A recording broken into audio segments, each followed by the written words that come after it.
Hello friends, स्वागत है आप सभी का आपके अपने चैनल में। जैसा कि आप लोगों को पता है कि हमने आपके सभी सब्जेक्ट के सिलेबस कंप्लीट करवा दिया। अब सिलेबस के अकॉर्डिंग एक एक टॉपिक हम कवर कर रहे हैं एंड ऑलरेडी हमने फर्स्ट ईयर के कुछ टॉपिक्स कवर कर लिए हैं। जियोग्राफी हो गया, आपका सोशल साइंस हो गया। इसी तरह से हम आपके सेकंड ईयर के भी सोशल साइंस का पहला चैप्टर आपको पढ़ा चुके हैं and it is the second chapter जिसके बारे में हम आज डिस्कस करने वाले हैं। तो अगर आपने पिछली वीडियोज नहीं देखी है तो आप जाकर के देख लीजिए। अगर आप पहली बार चैनल पे हैं, please visit the channel. It is the most important channel if you are in BA. तो जाकर के एक बार चेकआउट जरूर कर लेना। If you think it is valuable तो सब्सक्राइब करना, अदरवाइज मत करना। Okay, let's start.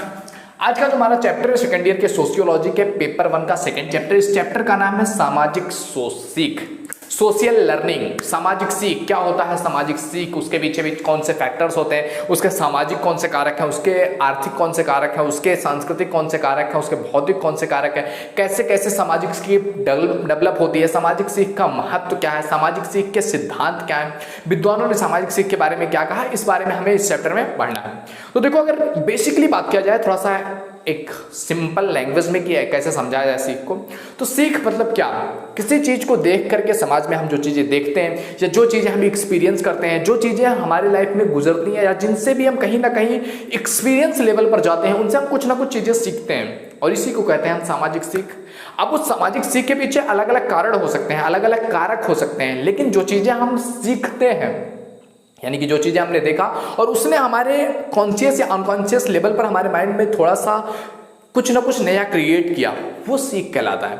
अब सीख पर अपना विचार देते हुए विद्वानों ने क्या कहा है, आइए आपको दिखाते हैं। इस पर अपना विचार रखते हुए, सामाजिक सीख पर अपना विचार रखते हुए बर्नहार्ड महोदय कहते हैं कि एक परिस्थिति विशेष में किसी एक उद्देश्य की प्राप्ति करने या किसी समस्या को सुलझाने के प्रयास में अभ्यास द्वारा एक व्यक्ति के कार्य में बहुत कुछ अस्थायी परिवर्तन लाने को हम सामाजिक सीख कहते हैं। अब इसको ब्रेक करके थोड़ा थोड़ा समझते हैं कि एक परिस्थिति विशेष में, यानी कि कोई परिस्थिति है, आपको एक टास्क दे दिया गया है या आप किसी सिचुएशन में हैं, उसमें किसी उद्देश्य की प्राप्ति करने के लिए कि आप अगर आईआईटी करने जा रहे हैं तो आपका एक उद्देश्य है कि आपको आईआईटी क्रैक करना है, आपको इंजीनियर अगर बनना है, अगर आपको डॉक्टर बनना है तो आपको नीट क्रैक करना है। तो एक विशेष परिस्थिति हो गई और एक विशेष उद्देश्य हो गया और उसके अकॉर्डिंग आपको क्या लर्निंग होनी चाहिए, आपके पास क्या सीख होनी चाहिए, आपको क्या नॉलेज होना चाहिए, वो सब कुछ अलग हो जाता है। तो इसीलिए कहते हैं बर्नहार्ड महोदय कि एक परिस्थिति विशेष में किसी उद्देश्य को प्राप्त करने के लिए या फिर आपकी लाइफ में कुछ प्रॉब्लम है, कुछ समस्या है या आपके समाज में कोई प्रॉब्लम है,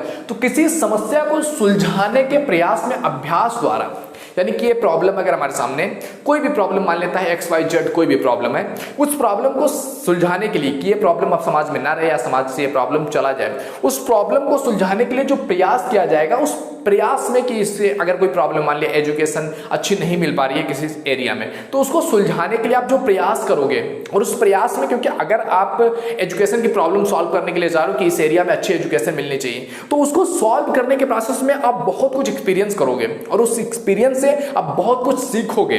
तो उस सीख को कहते हैं, जो आपके अंदर जो कार्य करके उस काम को करने में जो कुछ परिवर्तन आएगा, उसको ही हम क्या कहते हैं, सामाजिक सीख कहते हैं। ये बर्नहार्ड महोदय का अपना ओपिनियन है सीख को लेकर के, सामाजिक सीख को लेकर के। ओके, आओ देखते हैं इसके बाद जीडी बोआज महोदय क्या कहते हैं सामाजिक सीख को लेकर के। वो कहते हैं कि जीवन की सामान्य आवश्यकताओं को पूरा करने के लिए, यानी कि हमारी जिंदगी है, हमारे जीवन में बहुत सारी आवश्यकताएं हैं, बहुत सारी चीजें हैं, बहुत सारी हमारी भूमिकाएं, बहुत सारे हमारे रोल हैं, हमारे कुछ ऊपर जिम्मेदारियां हैं। तो जिंदगी की जो सामान्य आवश्यकताएं हैं उनको पूरा करने के लिए व्यक्ति जिन प्रक्रियाओं के द्वारा अनेक प्रकार की आदतें, ज्ञान और मनोवृत्तियां विकसित करता है, वो सीख कहलाता है। यानी कि जिंदगी में कुछ हमें चाहिए, हमारा कुछ मकसद है जिंदगी में, हम कुछ उखाड़ना चाहते हैं, जिंदगी में हम कहीं पहुंचना चाहते हैं, तो वहां पहुंचने के लिए, वो अपनी जिंदगी में प्राप्त करने के लिए या उस आवश्यकता को पूरा करने के लिए जिस प्रक्रिया से हम गुजरते हैं, और जो भी मतलब अगर मान लिया हमें लेट्स से कि हमें कोई बिजनेस एम्पायर खड़ा करना है, अब हमें बिजनेस एम्पायर खड़ा करना है तो हमें पहले शुरुआत करना पड़ेगा उसको एक विजन के साथ कि मैं क्या करना चाहता हूं, और उस विजन के बाद फिर आएगा कि मतलब जो मैं करना चाहता हूं क्या इस दुनिया में कोई कर रहा है, अगर कर रहे हैं कुछ लोग तो उनके बारे में पढ़ना पड़ेगा कि उन्होंने कैसे इसको किया, उनको क्या प्रॉब्लम्स आई, किन प्रॉब्लम्स का उनको सामना करना पड़ा और उन प्रॉब्लम्स में उन्होंने किस तरह से उन प्रॉब्लम्स को टेक ओवर किया, कैसे कैसे उन्होंने अपनी कंपनी में ग्रो किया, कौन कौन से सिचुएशन उन्होंने अपनी लाइफ में देखे, सब कुछ आपको देखना पड़ेगा। तो क्या कह रहा है कि जिस प्रक्रिया के द्वारा व्यक्ति गुजरता है तो उसमें बहुत सारी उसको अपने हैबिट्स में चेंज करना होगा। जैसे कि यहाँ पे कह रहा है क्या, आदतें। तो हैबिट्स में बहुत कुछ चेंज करना पड़ेगा। मान लिया अगर आप एक ऐसे व्यक्ति हैं जो फालतू का टाइम पास करते रहते हैं या इधर उधर आपकी बहुत ज़्यादा घूमने की आदत है एंड आप चाहते हो किसी काम पर फोकस करना, तो वो चीज़ नहीं हो पाएगी। तो बहुत कुछ हो सकता है, आपको हैबिट्स में अपने चेंजेस लाने पड़े हों। आप जा रहे हो उस चीज़ के लिए तो आपको बहुत कुछ ज्ञान, बहुत कुछ सीखना पड़ेगा, मार्केट रिसर्च करना पड़ेगा कि क्या क्या चीज़ें हैं, किस चीज़ की रिक्वायरमेंट है या नहीं है जो तुम करने जा रहे हो, क्या उसको मोनेटाइज किया भी जा सकता है या नहीं किया जा सकता है, या आप कुछ ऐसा ही कर रहे हो जिससे आपको कोई पैसा नहीं आ रहा है, लेकिन आपने सोच करके किया था कि आपको पैसा आना चाहिए, लेकिन आपने ये दिमाग ही नहीं लगाया कि मोनेटाइज किया जा सकता है, पैसा आ सकता है या नहीं आ सकता है। तो इस प्रोसेस में जो आप करना चाहते हो, उस प्रोसेस में आप कुछ हैबिट्स चेंज करते हो, आपको बहुत कुछ सीखना पड़ेगा, बहुत कुछ आपको ज्ञान अर्जित करना पड़ेगा, आपकी कुछ मनोवृत्तियां विकसित होंगी, आपका थॉट प्रोसेस चेंज होगा, आपकी सोचने की क्षमता बढ़ेगी, आपका एक्सपीरियंस बढ़ेगा। तो आपकी मनोवृत्तियां हो गई, इन सभी को जो विकसित करता है वही क्या कहलाता है, सीख। यानी कि जो भी हम अपनी लाइफ में जिस भी प्रोसेस से गुजर रहे हैं, हमारा जो भी लाइफ में को लेकर के उद्देश्य या लाइफ को देखने का जो भी पॉइंट ऑफ व्यू है, सब हम किसी चीज के प्रति बढ़ते हैं, किसी उद्देश्य के प्रति बढ़ते हैं, तो उस प्रोसेस में जो हमारे हैबिट्स बनते हैं, जो हमारे ज्ञान बनते हैं, जो हमारी मनोवृत्तियां बनती हैं, इन सभी का जो विकास होता है उसी को कहते हैं हम सीख। कि हम सीख रहे हैं, और जो बंदा सीख रहा है इट मीन्स वो जिंदा है। जिसने सीखना बंद कर दिया उसने ग्रो करना बंद कर दिया, और जो ग्रो नहीं कर रहा है इट मीन्स दैट्स डेड, वो डेड है। तो यही कह रहे हैं जीडी वाज महोदय। इस तरह से उन्होंने सामाजिक सीख को स्पष्ट किया है। अब सामाजिक सीख के कुछ कारक हैं, सामाजिक सीख क्यों हुआ, कैसे कैसे हम सीख सकते हैं, कौन से ऑब्जेक्ट हैं या कौन सी सिचुएशन है जहां से हम सीख सकते हैं सामाजिक सीख। तो सामाजिक सीख के शारीरिक कारक हैं, यानी कि अपनी बॉडी से कैसे किस लेवल पर रिस्पॉन्ड ले सकते हैं, किस लेवल से हम सीख सकते हैं। तो इसमें बॉडी से रिलेटेड कौन से कारक हैं, जैसे सबसे पहले आ गई अंतःस्रावी ग्रंथियां, यानी कि हमारे बॉडी के वो पार्ट्स जो हमारे अंतःस्रावी ग्रंथियां हैं, उन ग्रंथियों में अगर कोई प्रॉब्लम आ रहा है तो उससे क्या सिचुएशन आती है। हमारी ग्रंथियों को अगर अच्छे से भोजन नहीं मिल पा रहा है, या उनको अच्छे से जिन चीज की रिक्वायरमेंट है वो पूरी नहीं हो पा रही है, तो वो किस तरह से रिएक्ट करते हैं, तो इससे भी हम बहुत कुछ सीखते हैं। दूसरा चीज है आपका केंद्रीय स्नायु मंडल, आपका जो सेंटर पॉइंट है, जो केंद्रीय स्नायु मंडल है, वो किस तरह से रिएक्ट करता है, उसको आप कैसे फिट रख सकते हो, या उसमें अगर कोई प्रॉब्लम आ रही है तो आप उसको कैसे ओवरकम करोगे। तो ये चीजें भी हम क्या करते हैं, सीखते हैं। तो केंद्रीय स्नायु मंडल हो गया। अगला चीज है आपका रोग। अगर आपकी बॉडी में कोई रोग हो जा रहा है तो इससे भी आप बहुत कुछ सीखते हो कि मतलब क्या आपका रूटीन था, क्या आपकी डाइट थी, क्या क्या चीजें आपने किया अपनी लाइफ में, कैसे कैसे आपने सीखा कि मतलब क्या चीजें तुमने गलत किया और उसकी वजह से आपको ये रोग है, और कैसे इस रोग को हटाया जा सकता है। तो इन सब प्रोसेस में आप क्या कर रहे हो, सीख रहे हो।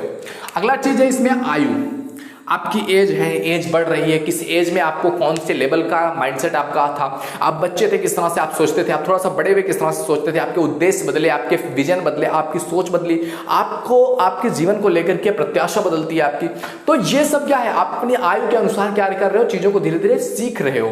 तो आयु भी एक बहुत महत्वपूर्ण फैक्टर अदा करता है। इसके बाद आता है आपका लिंग भेद, कि आपकी सेक्सुअलिटी क्या है, आप किस जेंडर से बिलोंग करते हो, आप जिस जेंडर के हो उस जेंडर के अकॉर्डिंग आपको लाइफ में क्या करना चाहिए, या क्या आपके लाइफ का विजन हो सकता है, या किस तरह से कौन सी चीज का अपनी लाइफ में कहां पर यूज कर सकते हो। अगर आप लड़की हो तो आप किस फील्ड में एक्सपेंड कर सकते हो, या कौन सा फील्ड ज्यादा बेटर होगा। देखो कुछ चीजें होती है ना, आदमी चाहे किसी भी जेंडर से बिलोंग करता हो वो कुछ भी कर सकता है, बट कुछ ऐसे फील्ड होते हैं जिन फील्ड्स में अगर आप जा रहे हो तो कुछ आपकी एक आंतरिक मनोभावनाएं होती हैं, एक अंदर से आपकी एक जीन्स होता है। जैसे एक लड़की है, उसको अगर केयरिंग वाला फील्ड में डाल दिया जाए, या टीचिंग के फील्ड में डाल दिया जाए, या देखभाल करने की फील्ड में डाल दिया जाए, या जो हॉस्पिटैलिटी होता है, नर्सेज, क्यों लड़कियां रखी जाती हैं, क्यों, क्योंकि वो उनका एक फील्ड है, उनका एक अंदर से जो उनके अंदर कह सकते हो आप आंतरिक भावनाएं हैं, उसको इस तरह से नेचर के ने इस तरह से बनाए हैं केयरिंग वाला एटीट्यूड। कुछ एक्सप्रेशन होते हैं अलग अलग जगह पर जो केयरिंग एटीट्यूड नहीं होता है, अलग टाइप के होते हैं, लेकिन मैक्सिमम केसेस में यानी कि जिस तरह से उनका पूरा नेचर है वो केयरिंग वाला है। तो इस तरह से आपको अपने जेंडर के स्पेसिफिक की, जैसे एयर हॉस्टेज में आप देख लोगे, आप जो है हॉस्पिटल्स में देख लोगे, आप अलग अलग जगहों पर देखोगे जहां मतलब स्पेसिफिक जैसे बच्चों को पढ़ाना है केजी नर्सरी, तो वहां की क्लासों में क्या होगा, लड़कियों को जाना इंपॉर्टेंट है, और वो फील्ड में अगर वो एक्सपेंड करना चाहेंगी तो बहुत इजी हो जाता है उनके लिए। और अगर कोई ऐसा फील्ड है जिस फील्ड के लिए वो नहीं बनी है तो उसमें अगर वो जाना चाहें तो उसके लिए उनको स्ट्रगल करना पड़ेगा। आर्मी में जाना है तो स्ट्रगल करना पड़ेगा, वो एक अलग लेवल पर होगा। आर्मी में जाकर के आपको बॉर्डर पर शूट करना है तो वो एक स्त्री का जो स्त्रीत्व होता है वो उस चीज की इजाजत नहीं देता है, तो उसमें जाने के लिए काफी टफ होना पड़ता है। ऐसा नहीं है कि नहीं जा सकते, कर सकते हैं, लेकिन उसमें आपको एफर्ट लगेगा। तो अपने लिंग के अनुसार, लिंग भेद के अनुसार भी हमें बहुत कुछ सीखने को मिलता है। इसके बाद आता है आपका थकान, कि मतलब क्या चीज़ आपको थका देता है, कौन सा आपको करना चाहिए, किस काम में कितना एफर्ट लगाना चाहिए, कहाँ पर एफर्ट नहीं लगाना चाहिए, कहाँ पर आपने गलत में एफर्ट लगा दिया जिसकी वजह से आप थके पड़े हो। तो थकान से भी सीखते हैं, दवाइयों से भी सीखते हैं कि मतलब कौन से प्रॉब्लम पे कौन सी दवाइयाँ खाई जाती हैं, या इन दवाइयों को खाने के पीछे मेरे क्या क्या प्रॉब्लम्स थी, कि किस लिए इसको मैं ले रहा हूँ। तो बहुत कुछ हमें सीखने को मिलता है। तो सामाजिक सीख के ये सभी क्या है, शारीरिक कारक हैं। एंड इसी तरह से सामाजिक सीख के भौतिक कारक कौन से हैं, मतलब भौतिक में, प्रकृति में कौन से कारक हैं, उसको जानना भी इंपॉर्टेंट है। तो सामाजिक सीख का पहला जो भौतिक कारक है वो है आपका शुद्ध हवा। शुद्ध हवा क्या होती है, कैसे होती है, शुद्ध हवा की इंपॉर्टेंस क्या है, कहाँ पर शुद्ध हवा मिलती है, नहीं मिलती है, मतलब शुद्ध हवा के बारे में जानना।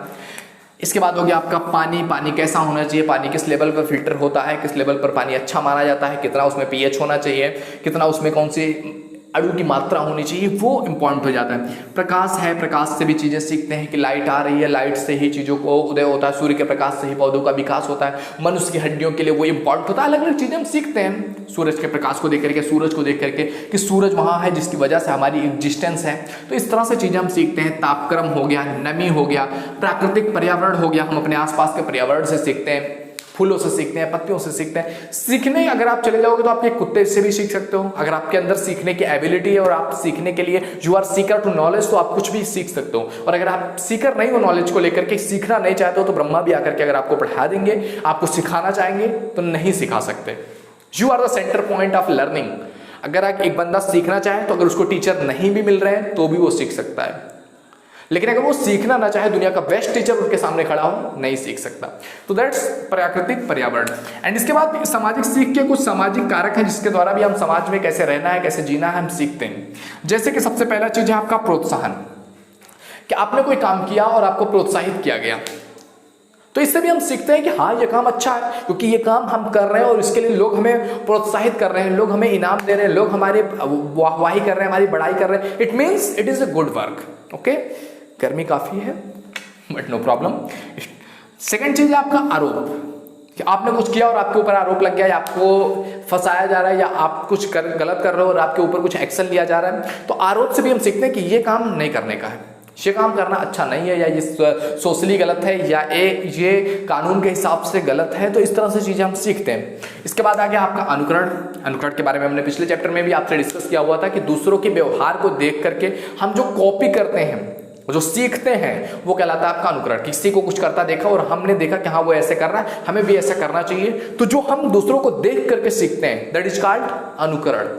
एंड इसके बाद है आपका सुझाव, कि हम किसी को अगर कोई काम है इसको ऐसे करना चाहिए, अपने फैमिली में छोटे बच्चे हैं उनको सिखाते हैं, धीरे धीरे वो चीज़ बड़े होते हैं। हर एक स्टेप पर अपनी लाइफ में हम थोड़ा थोड़ा कोई ना कोई हमें कुछ ना कुछ बता देता है और उसके अनुसार हम सीखते चले जाते हैं। तो सुझाव भी काफ़ी महत्वपूर्ण सामाजिक सीख का कारक है, क्योंकि हमें बहुत कुछ चीज़ें होती हैं जो हमारे बड़े हमको सिखाते हैं, हमको सुझाव देते हैं और हम उस पर अप्लाई करते हैं और अपनी ज़िंदगी में कुछ अच्छा कर सकते हैं। तो सुझाव भी सामाजिक सीख का एक बहुत महत्वपूर्ण कारक है। प्रतिस्पर्धा, अगला टॉपिक क्या है, प्रतिस्पर्धा, कंपटीशन। कंपटीशन से भी हम बहुत कुछ सीखते हैं कि अगर आपको जिंदगी में आगे बढ़ना है, यू हैव टू कम्पीट, आपको कम्पीट करना पड़ेगा। लोग आपके लिए कोई सुनहरा सा रास्ता नहीं होगा, आपको एफर्ट लगाना पड़ेगा, मेहनत करना पड़ेगा, आपको कंपटीशन में जाना पड़ेगा। सर्वाइवल ऑफ द फिटेस्ट, आपको समझना पड़ेगा कि जो फिट है, जो एबल है, जो मेहनत कर रहा है, जो हार्ड वर्क कर रहा है, दैट विल बी सर्वाइव। और जो लोग इस तरह से नहीं कर पा रहे हैं वो सर्वाइव भी नहीं कर पाएंगे। तो सर्वाइवल ऑफ द फिटेस्ट हमेशा एग्जिस्ट करता है। एंड इसके बाद है आपका सहयोग। सहयोग से भी हम सीखते हैं कि लोग जब हमारे साथ जुड़ते हैं, एक हम अकेले अगर काम कर रहे हैं और हमारे साथ पूरी टीम काम कर रही हो, तो उसका एक अलग इंपैक्ट होता है। एक व्यक्ति कितना भी एफर्ट लगा लेगा, उसके पास 24 घंटे ही होंगे, और अगर उसको अपने दिन को 24 घंटे से 1000 घंटे 1 लाख घंटे बनाने हैं, तो उसके लिए अगर उसके पास मैन पावर है, अगर एक व्यक्ति है उसको कोई काम करना है और वो 10 लोगों को साथ लेकर के कर रहा है, यानी कि अगर वो अकेले करता तो 24 घंटे आते, अगर 10 लोग कर रहे हैं तो वो 24 घंटा बढ़ करके 240 घंटा हो जाएगा और उस 24 घंटे में 240 घंटे का काम दिखेगा। तो सहयोग भी एक बहुत महत्वपूर्ण भूमिका निभाता है और इससे हम सीखते हैं कोई भी कंपनी, कोई भी चीज अगर ग्रो हो रही है, इट मींस उसमें कुछ ना कुछ लोग कंट्रीब्यूट कर रहे हैं, बहुत सारे लोग उसमें काम कर रहे होते हैं, बहुत सारे लोग उसको बेटर बनाने के लिए, बेहतर बनाने के लिए एफर्ट लगा रहे होते हैं। तो सहयोग बहुत महत्वपूर्ण चीज हो जाती है जिससे हम बहुत कुछ सीख सकते हैं। और अगर आपको जिंदगी में ग्रो करना है तो दैट इज कंपलसरी, आपकी एक टीम होनी चाहिए और उस टीम का एफर्ट आपके एफर्ट को कई गुना बढ़ा देता है। एंड इसके बाद सामाजिक सीख के मनोवैज्ञानिक कारकों के बारे में बात करें कि मनोवैज्ञानिक कारक क्या है सामाजिक सीख के। तो सामाजिक सीख के मनोवैज्ञानिक कारक में सबसे पहली बात करते हैं दैट इज सिग्नल, संकेत, कि ये इस तरह का सिग्नल है या इस तरह का संकेत है और इस तरह से अगर कोई व्यक्ति बिहेव, आप कुछ एक्ट कर रहे हो और उसका रिएक्शन अलग तरीके से आ रहा है, दैट इज सिग्नल कि आपको वो चीज़ बार बार नहीं करनी है। अगर कोई चीज़ आप कर रहे हो और उसका रिएक्शन सामने से पॉजिटिव आ रहा है कि हाँ इट्स राइट, तो आप समझ सकते हो उस चीज़ से कि हाँ चेक किया जा सकता है। एंड अगर आपने कुछ किया और सामने से रिएक्शन आ गया उसका अपोजिट नेगेटिव में, तो आपको समझना होता है उस चीज को कि ये नहीं करना है। तो संकेत, सिग्नल भी बहुत इंपॉर्टेंट है। एंड सेकंड चीज है आपका प्रतिक्रिया, कि आप कुछ एक्शन कर रहे हो और उसका कैसे रिएक्शन आ रहा है, इससे भी हम सीखते हैं कि ये एक्शन करना चाहिए दोबारा या नहीं।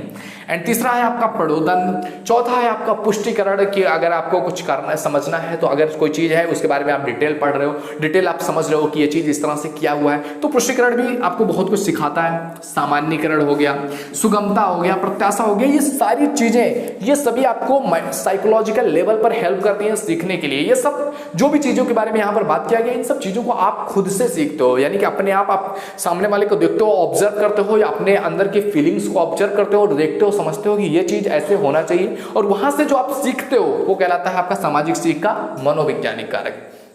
एंड सामाजिक सीख के आगे कारक है दूसरा, अगला कारक है सांस्कृतिक कारक, यानी कि हम जिस कल्चर में रहते हैं, हम जिस संस्कृति में रहते हैं, उस संस्कृति से हम बहुत कुछ सीखते हैं और हमारा लाइफ का लगभग 90% फेज हमारे कल्चर से जुड़ा हुआ ही होता है। 10% हम एक्सपेंड कर पाते हैं किसी लेवल पर अगर हम किसी कल्चर में एग्जिस्ट करते हैं तो जैसे सामाजिक सांस्कृतिक कारक में बात किया जाए कल्चरल चीजों में, तो उसमें सबसे पहली चीज आती है आपकी लैंग्वेज, आपकी भाषा।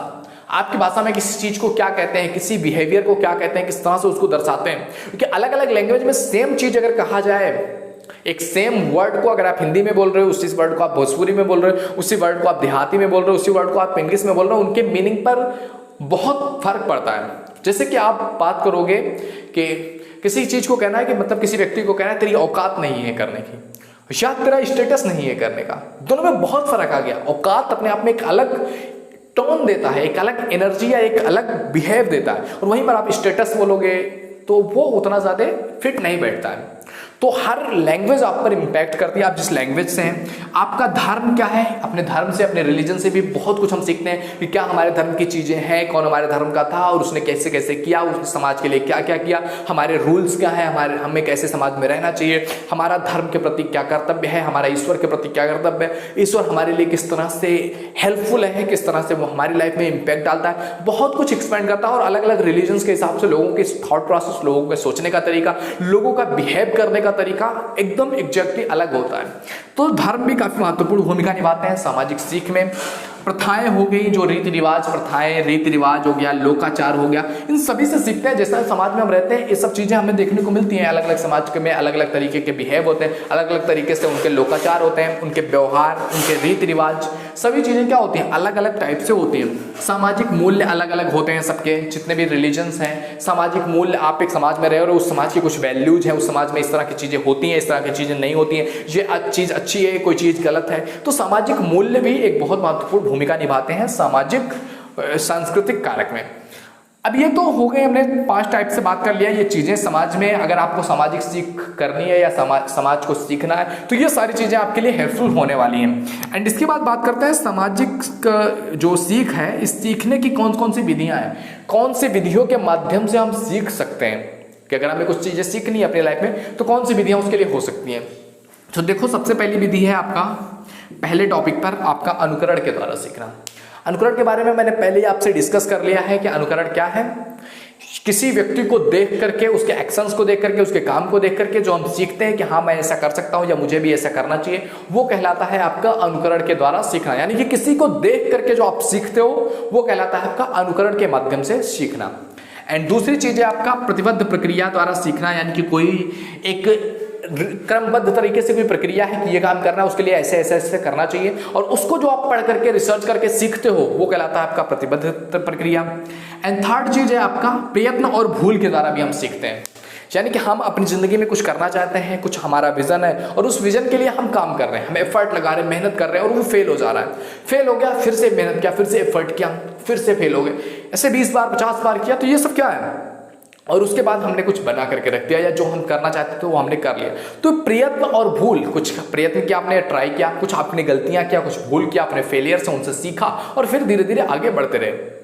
तो ये क्या है, प्रयत्न और भूल के द्वारा सीखना, यानी कि मतलब एक्सपीरियंस करते हुए चलना, कि हम एक्सपीरियंस कर रहे हैं कि इस तरह से हमने किया, ये गलत हो गया, इस तरह से करेंगे ये अच्छा होगा। तो प्रयत्न और भूल के द्वारा सीखना ये काफी इंपॉर्टेंट है और बहुत सारे लोग जिंदगी में ये चीज करते हैं, अप्लाई करते हैं सीखने में। अगला है अंतर्दृष्टि द्वारा सीखना। अंतर्दृष्टि मतलब अंदर झांक करके सीखना, कि मतलब अगर देखो लाइफ में बहुत सारे ऐसे लोग हैं जिन्होंने दुनिया में बहुत कुछ उखाड़ा है, बहुत कुछ, अरबों की संपत्ति है, खरबों की संपत्ति है, बहुत कुछ है लाइफ में, लेकिन फिर भी लाइफ में अंदर से एक सेटिस्फेक्शन नहीं आ रही होती है। फिर क्वेश्चन उठता है कि यार प्रॉब्लम क्या है, कहां पर मैं छूट गया, कहां पर मैं, मुझे क्या नहीं मिल पाया है जिस वजह से मेरे अंदर मुझे सेटिस्फेक्शन सी फीलिंग नहीं आ रही है, या अंदर से मैं खुश नहीं हूं, ये सब कुछ होते हुए भी नहीं हूं मैं खुश।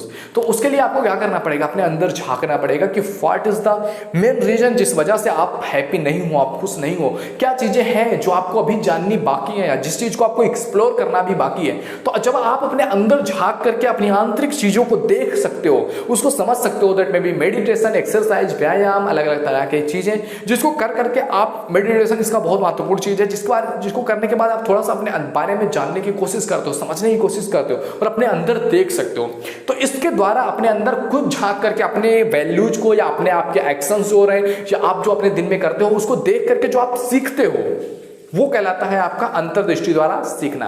एंड इसके बाद अगला है आपका प्रतीकात्मक सीख। कोई चीज है, कोई साइन है, कोई प्रतीक है, उसको देख करके कि हाँ इसने ऐसा किया, यहाँ पर पहुंच गया, तो वो प्रतीकात्मक सीख के अंतर्गत ये चीजें आती हैं। तो यहां तक हमने देख लिया। अब इसके बाद हमें इस चैप्टर में पढ़ना है कि सामाजिक सीख का महत्व क्या है, सामाजिक सीख की कौन कौन सी सिद्धांत है, कौन कौन से विधियां दी गई हैं, उसके बारे में हम आओ देखते हैं। तो सबसे पहले हम जानने वाले हैं सामाजिक सीख का सिद्धांत क्या है। अलग अलग विद्वानों ने अपने अपने तरह से सामाजिक सीख का सिद्धांत दिया हुआ है, जैसे कि आपके सामने ये दिख रहा है थॉर्नडाइक का सीखने का सिद्धांत। थॉर्नडाइक महोदय ने सीखने के कुछ सिद्धांत दिए हुए हैं कि कैसे कैसे कोई व्यक्ति सीख सकता है। तो इनके सीखने का पहला सिद्धांत है आप प्रिपरेशन करो, तैयारी करो। किसी चीज को सीखना है, मान लिया आपको IIT क्रैक करना है, आपको नीट क्रैक करना है, आपको IAS के एग्जाम क्रैक करने हैं, तो आपको तैयारी करनी पड़ेगी उस चीज को, क्योंकि आपको अगर वो चीज सीखनी है कि क्या उसके लिए रिक्वायरमेंट है, क्या कैसा कैसा होना चाहिए, तो उसके लिए आपको क्या करना पड़ेगा, सीखना पड़ेगा। तो तैयारी करके सीखना। दूसरा नियम भी इनका लगभग सेम ही है, अभ्यास। यानी कि अगर आप तैयारी और अभ्यास में फर्क क्या है, आप तैयारी करते हो मतलब कुछ चीजें आप सीख रहे हो, और अभ्यास मतलब प्रैक्टिस, और तैयारी मतलब प्रिपरेशन। कई बार लोग कंफ्यूज हो जाते हैं। तैयारी मीन्स क्या है आपका प्रिपरेशन, एंड आपका अभ्यास मीन्स प्रैक्टिस। इन दोनों में बहुत फर्क है कि आपने जो तैयारी कर लिया, अब उसको कोई भी चीज अगर आप बार बार करते रहे तो that means that is practice, वो अभ्यास आप कर रहे हो। कोई बंदा अगर क्रिकेट खेलने की कोशिश कर रहा है और बार बार वो अगर एक ही चीज पर प्रैक्टिस किया जा रहा है तो वो काफी उसमें महत्वपूर्ण हो जाता है, यानी कि बहुत ज्यादा उसमें स्पेशल उसके अंदर एबिलिटीज आ जाती हैं, क्योंकि उसने उस चीज को सीखा है बार बार प्रैक्टिस करके। तो प्रैक्टिस के द्वारा भी सीखा जा सकता है। एंड थर्ड है आपका प्रभाव का नियम, यानी कि इम्पैक्ट, आपके ऊपर किसी की पर्सनालिटी का इम्पैक्ट पड़ता है कि वो ऐसा है, उसका प्रभाव ऐसा है, आप भी वैसा बनना चाहते हो, वैसा सीखना चाहते हो। तो सीखने क्या, या किसी ने बहुत ज़्यादा पैसे कमा लिए हैं, आप भी चाहते हो कि मुझे भी ऐसा करना है अपनी ज़िंदगी में, आप चाहते हो कि मुझे ये करना चाहिए अपनी ज़िंदगी में। तो ये भी क्या है, एक प्रभाव का नियम है, आपके ऊपर इम्पैक्ट पड़ता है कि हाँ उसने ऐसा किया है, मुझे भी ऐसा करना चाहिए। या किसी के पैसे को देख करके, किसी के कुछ भी चीज़ को देख करके आपके ऊपर जो इम्पैक्ट पड़ता है वो उसके बाद जो आप सीखते हैं उससे, वो कहलाता है प्रभाव का नियम। इसके बाद आता है इवान पेवलाव के सीखने का सिद्धांत, और इनके सीखने का सिद्धांत आधारित है अस्थानापन्न के सिद्धांत पर। अस्थानापन्न का सिद्धांत होता है मतलब कि अपने अंदर की चीजों से सीखना, बाहरी चीज की चीज़ों से तो हम बहुत कुछ सीखते हैं, किसी को देख लिया उसके प्रभाव से, किसी चीज़ की प्रैक्टिस करके, लेकिन अपने अंदर हम किसी चीज़ को देख करके अपने अंदर क्या सोचते हैं और उसमें किस तरह से इंप्लीमेंटेशन लाते हैं, उसमें ग्रोथ किस तरह से लाते हैं, वो कहलाता है आपका स्थानापन्न का सिद्धांत। ये बहुत महत्वपूर्ण है। एंड तीसरा है आपका हल का सिद्धांत। हल के सीखने का सिद्धांत भी मनोवैज्ञानिक सिद्धांत है, जो कि प्रबोधन मैंने बताया हुआ था, आपके संकेत बताए हुए थे। इन सब चीज़ों के द्वारा जो हम सीखते हैं वो है हल का सिद्धांत। हल ने मानसिक अपने आप पर कि अगर किसी को सीखना है तो वो अपने से सीख सकता है, अगर वो रियली सीखना चाहता है तो ही सीख सकता है, किसी के कहने पर या किसी को देख करके वो सीखने वाला नहीं है। क्योंकि देखने को देखो बहुत सारे लोग अलग अलग चीजें, एक ही चीज आप 10 लोगों को दिखाओगे, उसमें से कुछ लोग ही इंटरेस्टेड होंगे, 1 या 2 लोग, और बाकी लोगों को उससे फर्क नहीं पड़ेगा, हो सकता है बहुत बेस्ट हो, लेकिन जो सीखना चाहेगा उसी के लिए इंपॉर्टेंट है। इसीलिए कहते हैं मनोवैज्ञानिक सिद्धांत बहुत इंपॉर्टेंट है। इसके बाद अगला टॉपिक जो हमारे सामने आता है वो कहलाता है सीखने का महत्व। कि हम जो चीजें सीख रहे हैं इसका आखिर इंपैक्ट क्या है, क्या महत्व है, क्यों जरूरी है सीखना, क्यों सीखना चाहिए, इसका क्या इंपैक्ट पड़ता है, इसका क्या महत्व पड़ता है, ये बहुत इंपॉर्टेंट है।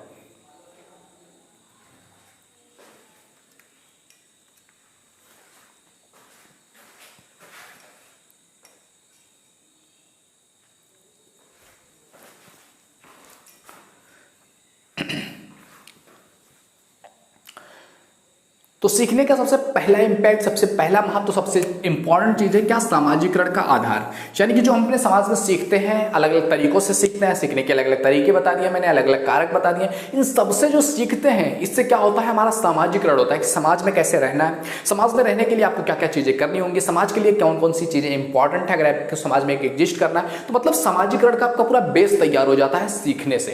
एंड दूसरी चीज है संस्कृति का हस्तांतरण। आप सीखोगे किससे सीखोगे, जो लोग होंगे उनसे सीखोगे, चीजों को देख करके सीखोगे, या अपने आसपास की चीजों से सीखोगे, दैट इज योर कल्चर। वो आपका कल्चर है, वो आपकी संस्कृति है, और उससे सीखोगे यानी कि उसको आप अपनाओगे। तो कल्चर को अपनाना ही क्या कहलाता है, हस्तांतरण। आपके जो बड़े हैं, आपके जो फादर हैं, आपके फोर फादर हैं, उनसे जो आप सीखोगे, जो चीजें आप एक्सेप्ट करोगे उनके कल्चर से के रिगार्डिंग, वो कहलाएगा आपका सांस्कृतिक हस्तांतरण। यानी कि आपकी संस्कृति का हस्तांतरित हो रहा है, अब आपके बाद आपकी आने वाली जनरेशन को वही चीज आप सिखाओगे, वो आपसे सीखेंगे। तो इस तरह से क्या होता है, संस्कृतियां हस्तांतरित होती रहती हैं।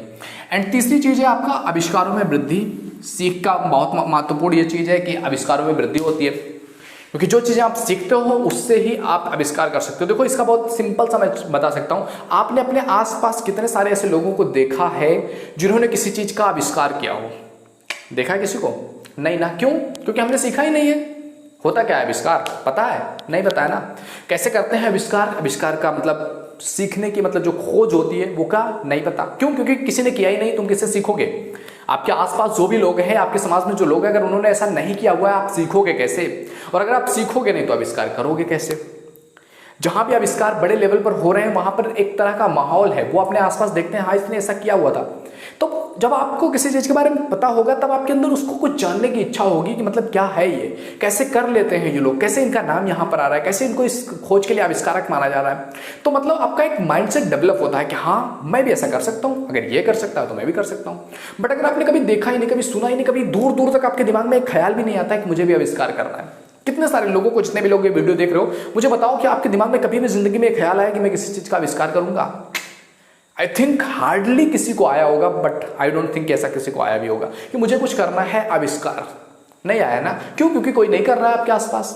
तो आविष्कारों में वृद्धि होती है अगर हम सीखते हैं समाज में। अगर समाज ऐसा है तो हम उससे सीख करके आविष्कारों की तरफ बढ़ते हैं। मानसिक परिपक्वता में वृद्धि आती है, यानी कि जो हमारा माइंडसेट है, कुछ चीजें हैं जिसको लेकर के हम बचपन में अलग अलग तरीके के ख्याल सोचते रहे हों, अलग अलग तरीके से सोच रहे हों, धीरे धीरे जब बढ़ते हैं उस चीज के बारे में जानते हैं, एक परिपक्वता आती है अंदर से, एक मैच्योरिटी आती है आपके अंदर। और कुछ लोग होते हैं जो जिंदगी भर मैच्योर नहीं हो पाते हैं। तो जो जितना जल्दी सीखता है, जितना जल्दी उसको एब्जॉर्ब कर लेता है अपने अंदर, जितना जल्दी उसको एक्शन मोड में लेकर के आता है, वो उतना जल्दी सीख जाता है। तो मानसिक परिपक्वता भी क्या है, सीखने की एक कला है। आदतों का निर्माण होता है, क्योंकि जो आप सीखोगे, जैसा आप देखोगे, जैसा आप सुनोगे, वैसे ही आपकी हैबिट्स बनती जाएंगी, वैसे ही आपकी आदत बन जाएगी। जिन चीज़ों को आप देखोगे और उसको अगर आप लाइक करते हो तो उसको देखने आपकी आदत बन जाएगी। उसमें जिस तरह से बातें होंगी, जो भी चीज़ें आप सुन रहे होंगे, उसके अकॉर्डिंग आपके हैबिट्स बन जाएंगे। And that's light has been gone. And इसके बाद जो आपका है, देखो ये प्रॉब्लम होती है चीज़ों को लेकर। इसके बाद क्या पॉइंट्स हैं इसके बारे में पढ़ने के लिए बने रहिए वीडियो में। हम थोड़ा सा टार्च ला करके इसका यूज कर रहे हैं।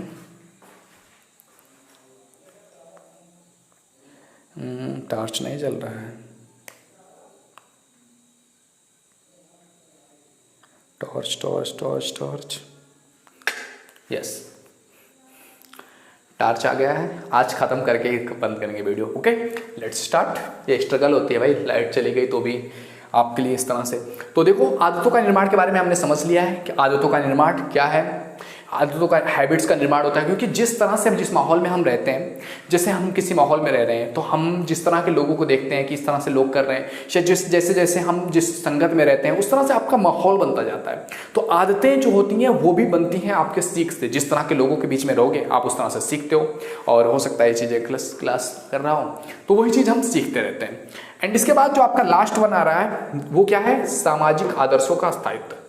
सामाजिक आदर्शों का स्थायित्व क्या है, यानी कि हम जो चीज़ें सीखेंगे उसी के अनुसार हमारे आदर्श बनेंगे कि समाज में कैसे रहना है, कैसे जीना है। तो सामाजिक आदर्श कैसे बनते हैं, सामाजिक आदर्शों का स्थायित्व कैसे होता है, सीख से। जो चीज़ें हम सीखते हैं उसी के अनुसार हम अपने समाज बनाएंगे। या समाज में जो हमारे पॉइंट्स बनेंगे, हमारे वैल्यूज़ बनेंगे, जो हम चीज़ें सीखेंगे, जो हम जानेंगे उसी के अनुसार तो हमारे वैल्यूज़ बनेंगे। जिस रिलीजन को जानेंगे, जिस धर्म को जानेंगे, जिस भाषा को जानेंगे, उसी के अकॉर्डिंग हमारी क्या बनेगी, सोच बनेगी, हमारे सोचने का नजरिया बनेगा। तो उसी से हमारा क्या होगा, सामाजिक आदर्शों का स्थायित्व होगा।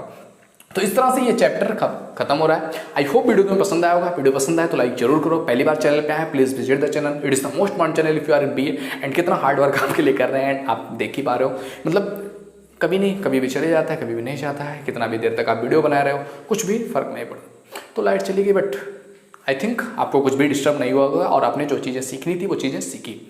तो आई होप वीडियो तुम्हें पसंद आया होगा। पसंद आया तो शेयर करो अपने फ्रेंड सर्कल में ताकि उन लोगों को भी इस बारे में पता चल सके और वो भी अपने लाइफ में कुछ ना कुछ बेहतर कर सकें और चीज़ों को सीख करके वो अपने एग्जाम में अच्छे मार्क्स ला सकें। तो ये था, ये आप फ़ोन देख सकते हो, दिख रहा है, दैट्स आईफोन। आईफोन से टैब चला रहा हूँ, सिंपल फोन से रिकॉर्ड कर रहा हूँ। ओके चलो मिलते हैं अगले वीडियो में, बाय बाय।